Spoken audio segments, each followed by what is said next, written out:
Það komið á öðru lið að dagskrá Hlíðarfjall stækkun á deiliskipulagi til máls tekur bæjarfulltrúi Hulda Elma Eysteinsdóttir.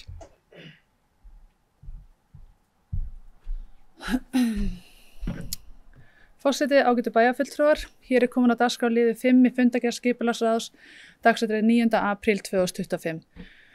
En þá var lögð fram tillaga að breytingu á deiliskipulagi Hlíðarfjalls sem felst í að skipulagssvæði stækkar 8,6 hektara til austurs og afmörkuð lóð með byggingarreit fyrir sleðabraut frá bílastæði norðan skíðastaða og niður hlíðina til austurs.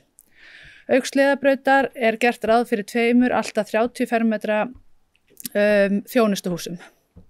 Skipulagsráð leggur til í bæjarstjórn að fyrirliggjandi tillaga að breytingu á deiliskipulagi Hlíðarfjalls verði auglýst samkvæmt 1. málsgrein 41. grein skipulagslaga nr. 123/2010. Tillaga þessi hér komin til umræðu og afgreiðslu. Bæjarfulltrúi Hulda Elma Eysteinsdóttir lokið máli sínu orðið Næst tekur til máls bæjarfulltrúi Jana Salóme Ingibergar Jósefsdóttir.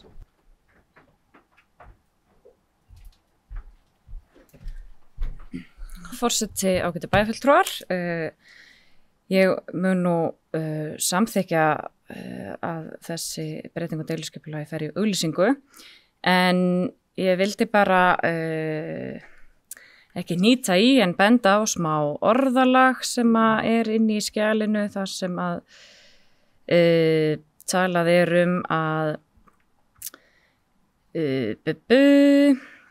að sé að ræða afturkræfa framkvæmd og það finnst mér alltaf áhugavert þegar við förum í framkvæmdir því að þarna mun eiga sér stað rask á jarðvegi, það þarf væntanlega að fara með þær undirstuður sem verða pinnaðir niður í jörðina einhvern veginn upp hlíðina.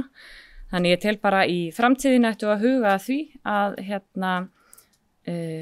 bæta þetta orðalag því að ég held að þessi framkvæmd sé ekki afturkræf í þeirri merkingu sem ég legg í það minnsta í það orð. Takk.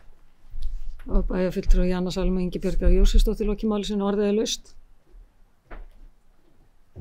Fleiri ekki hvað því hljóðs sem geta samþykkt breytinguna eða hún fari í auglýsingu, gefur merki. Það eru öll.